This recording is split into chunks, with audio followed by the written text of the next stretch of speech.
Welcome back to the Ancestral Findings Podcast. Abraham Clark is not one of the best-known signers of the Declaration of Independence. In fact, he was well known for his rejection of artifice and pretense during his life, being the only member of the Continental Congress to dress plainly, without wigs, ruffles, or lace. His constituents trusted him to give good and honest advice. Today, he is known as an advocate for the common man. This is the intriguing story of Abraham Clark.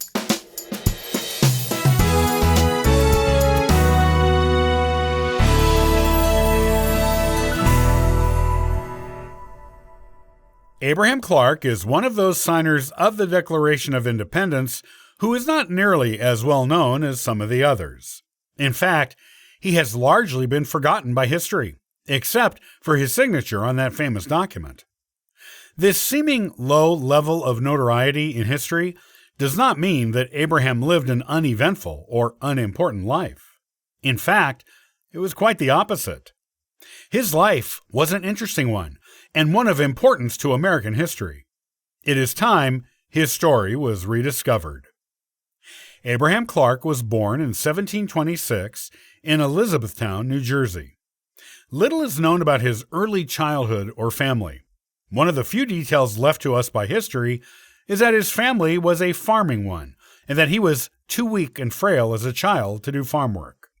Abraham did, however, show an aptitude for mathematics at an early age, something his father, Thomas, noticed.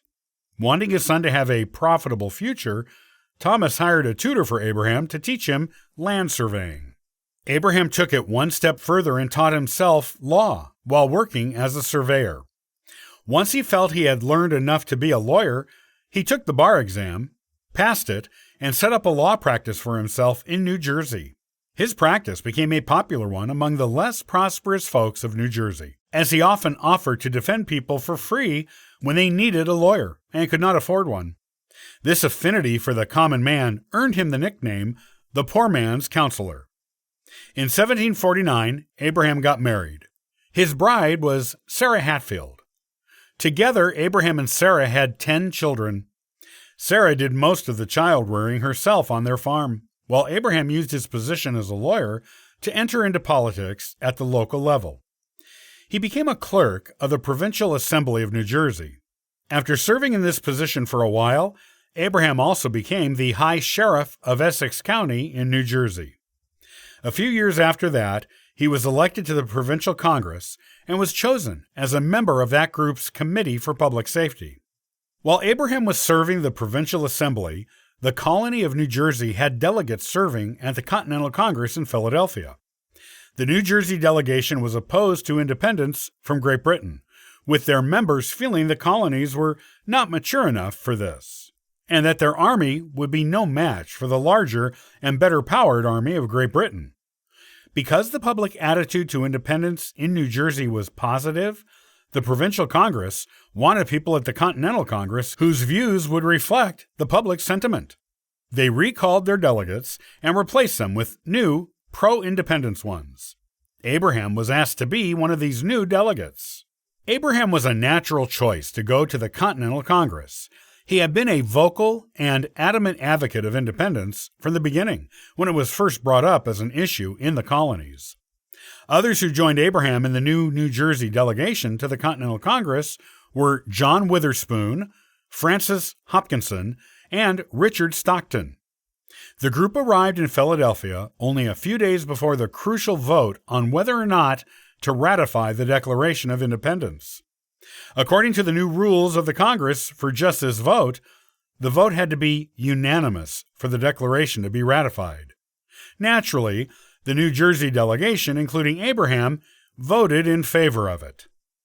Abraham put his signature on the Declaration of Independence along with the other New Jersey delegates, and he did so at great personal cost, though the other members of the Continental Congress did not know it at first.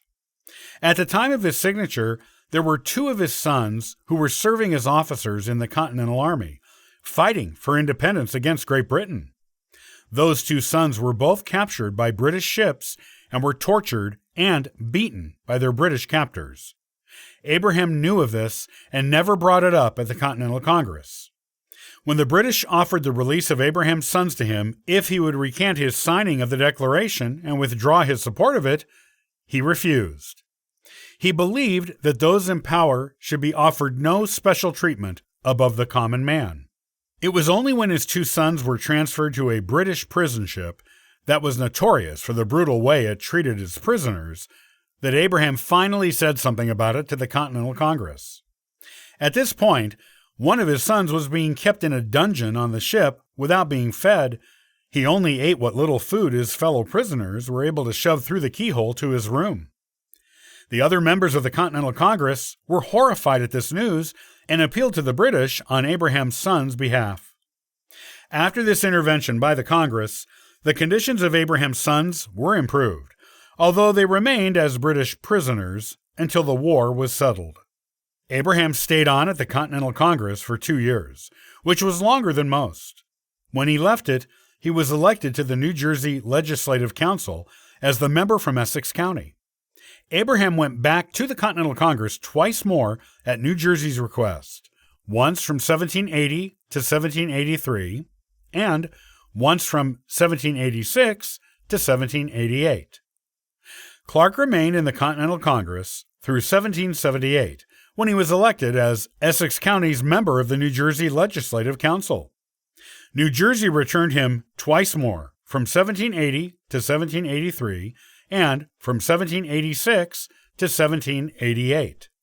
Abraham was especially unique among the other delegates to the Continental Congress in being not only a proponent of democracy, but a particularly vocal proponent for the rights of the common man. Most of the elites on the Congress did not express such care for the common man as Abraham. The elevation of the opinion of the societal roles of mechanics and farmers was especially important to him, since both of these professions produced things that other people used across the colonies. Abraham viewed these professions as essential to a virtuous society. Abraham also denounced the role of creditor to the common man that the elites on the Continental Congress often played. He viewed the creditor role of the aristocrats as a threat to the future of the democratic republic form of government the Congress said it wanted to establish. In fact, while many of the Founding Fathers demanded that the common man give deference to elected officials and to treat them like British aristocracy, Abraham encouraged his own constituents to petition their elected officials when they wanted change or believed it was necessary. With the assistance of the thousands of petitions he himself had received from constituents, Abraham was able to push a pro-debtor paper money bill through the New Jersey legislature in May of 1786. Abraham Clark retired in 1794, before the state's constitutional convention, though he had been an outspoken proponent of a Bill of Rights being included in any constitution before it was ratified. He also advocated for the word liberty to be stamped on national coins instead of the images of presidents. Shortly after his retirement, Abraham died of sunstroke while watching a bridge being built on his farm. He was buried at the Rahway Cemetery in Rahway, New Jersey, where he lived. Clark Township in Union County is named after him, as is Abraham Clark High School in the New Jersey town of Roselle.